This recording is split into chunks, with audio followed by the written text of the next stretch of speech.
Quand pouvez-vous demander une indemnisation pour un vol retardé? Votre vol a-t-il été retardé, annulé ou reprogrammé? En vertu du règlement européen CE 261, si votre vol est retardé à la destination finale de plus de 3 heures en raison de la faute de la compagnie aérienne, vous pourriez réclamer jusqu'à 600 € par personne. Êtes-vous éligible à une compensation en cas de retard de vol? Pour être éligible à une indemnisation, il existe quelques règles spécifiques dont vous devez être conscient. Tout d'abord, votre vol doit être retardé de plus de 3 heures à l'arrivée à la destination finale. De plus, votre voyage doit soit avoir commencé à partir d'un aéroport de l'UE, soit s'être terminé à un aéroport de l'UE avec une compagnie aérienne réglementée par l'UE. Il est important de noter que les perturbations causées par des circonstances exceptionnelles, telles que des actes de Dieu, ne donnent pas droit à une indemnisation. Correspondance manquée en raison d'un retard. Si vous avez manqué votre vol de correspondance en raison d'un retard, vous pouvez demander un remboursement pour la partie non couverte de votre voyage et même un vol de retour vers votre destination d'origine.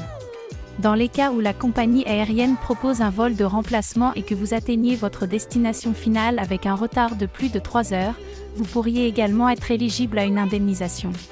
Gardez à l'esprit que pour demander une indemnisation pour une correspondance manquée, vous devez avoir réservé l'ensemble du voyage sous un seul billet ou une seule référence de réservation. Droit des voyageurs d'affaires.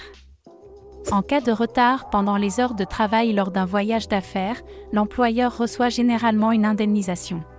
Cependant, pour les retards survenant pendant les heures personnelles ou non rémunérées, les passagers eux-mêmes peuvent demander une indemnisation. Il est important de noter que la personne qui a acheté le billet n'a pas le droit de demander une indemnisation, selon une récente décision de la Cour européenne.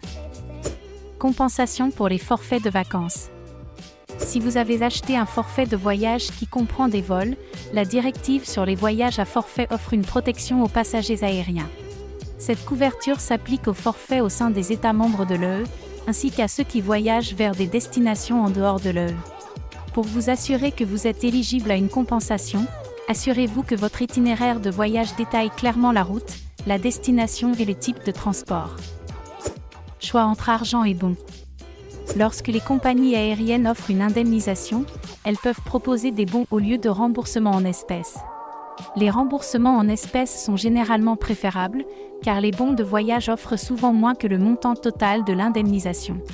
N'oubliez pas que l'acceptation de bons non monétaires pourrait potentiellement renoncer à vos droits en cas de retard de vol. Il est essentiel de comprendre vos droits et de prendre une décision éclairée. Comment réclamer une indemnisation pour un vol retardé? Vérifier les détails d'indemnisation de chaque compagnie aérienne peut être fastidieux et complexe. Mais ne vous inquiétez pas, nous avons une solution pour vous. Visitez l'outil de vérification en ligne de l'indemnisation de CleanFlight. En quelques clics seulement, vous pouvez savoir si vous avez droit à une indemnisation pour votre vol retardé. Prenez le contrôle de vos droits en matière de voyage et prenez des décisions éclairées.